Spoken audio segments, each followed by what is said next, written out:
बहुत वक्त पहले की बात है। गुलिस्तान नूर नामी एक रियासत हुआ करती थी, जहां एक खूबसूरत और नरम दिल शहजादी रहती थी जिसका नाम गुलबदन था।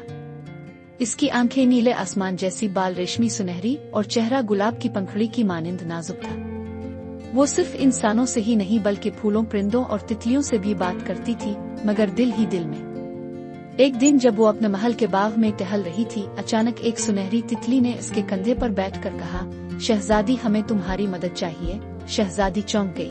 तुम बोल सकती हो?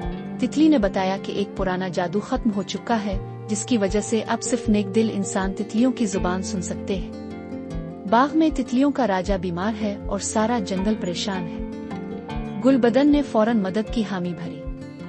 शहजादी ने सफेद घोड़े पर सफर शुरू किया। जंगल के अंदर गहरी वादियों, ऊंचे दरख्तों और रोशन फूलों के बीच पहुंच गई, जहां तितलियों का महल था। तितलियों ने बताया कि एक खास नीला फूल है जो सिर्फ सच्चे दिल वालों को नजर आता है, वही राजा को शिफा दे सकता है। शहजादी ने अपनी सच्चाई, हमदर्दी और दिल की पाकीज़गी से वो फूल देख लिया और तोड़कर राजा तितली को दे दिया। जब राजा ठीक हुआ तो सारा बाग जगमगा उठा।